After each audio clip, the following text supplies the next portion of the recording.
Hi, welcome back. Okay, in this video we're going to talk about the differences between managerial accounting versus financial accounting.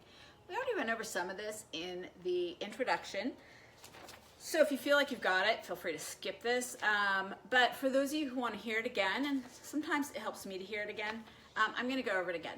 There's a great chart in Canvas, so I'm not going to write it all on my board, but let's just go over it. So the first thing is financial accounting, remember, was externally focused. Our users were external users. In managerial, our users are internal users. They're people who work for the company, right? They're managers within our company. And they're using that information to make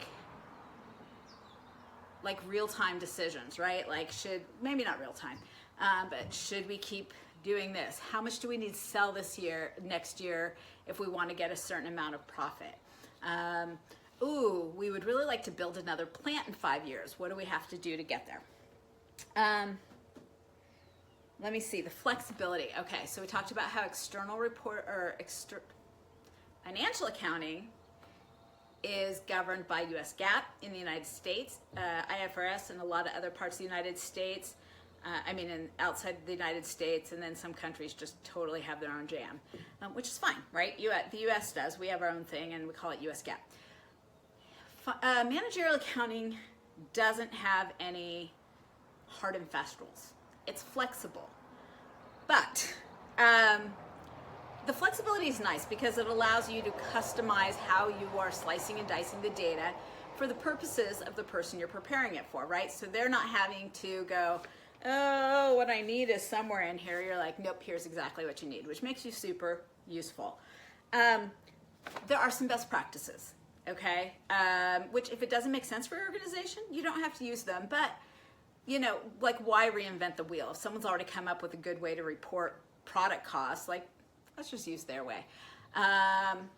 Remember, in accounting, there's no plagiarism. It's just really all, let's steal each other's ideas and make it all work. Okay. Also, a lot of our managerial accounting reports will get incorporated into the external reporting. So if we're preparing something that's going to be part of the external reporting, then that does need to be US GAAP, okay? It has to follow US GAAP rules if it's going to be relied upon for external reporting. So it's good to know where our data is going. It may be that we're like, yeah, we're just going to do it this way, and if we find out the external reporting people need it, like it's just as easy to do it this way. Okay, the timeliness. Okay, so external reporting, you have to get to the end of the period, you close the books, then you got to review everything, maybe you get the auditors in, and then you finally release it, right? I think public companies release their 10K, their annual report, about 45 days after their year end. Managerial accounting, because it's internal, you can get real-time data. If I have access to the system, I can log in and see what happened yesterday. I can see what's happening right now in some systems.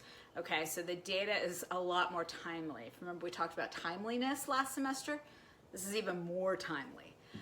Also, we are incorporating, financial was just historical, right? We're only reporting on what happened in the past. This, we get to use historical information, real-time information, and future-looking information. When we make a budget, that's all guesses about the future, okay? Anytime we're using forward-looking information or prospective information, that's all just guesses about the future. But they're educated guesses, and it's kind of cool to be able to use that, right? Because then we can kind of say like, well, based on this that happened over here and what these people said they're going to do, here's what we think is going to happen in the future. And, when you're trying to run a business, running a business with your eyes on the rearview mirror is probably not going to be as effective as taking some educated guesses about what's going to happen in the future.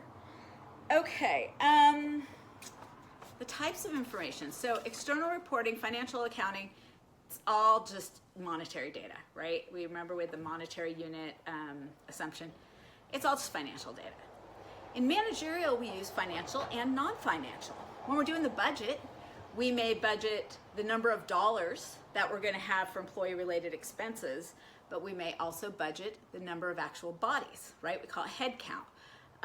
We may look at the number of facilities or the location of facilities. There's all sorts of non-financial data we can use so that instead of our reports being just financial, They can be like everything, like this looks better if I put that down, right? Everything, like financial, non-financial, what people think, what we've heard, rumors. We can put in it whatever we want. So kind of cool in that way. Okay, the other thing, financial accounting, we're going to focus on the organization as a whole, okay? This is what Nike did, all of Nike. If you want to dig down further, you can go look in the management discussion analysis, but this is the whole thing. In managerial, we are very often not looking at the whole organization, right? Someone's already doing that. We might be looking at just a specific product or a specific department or a specific location. If I am the managing director of the Mexico subsidiary, I don't really care what they're doing in Brazil. I care about what's happening in Mexico, okay? So that would be the kind of data that managerial accountants would say, here's your information just for Mexico, your sales just in Mexico. And that's it. That's my whole list.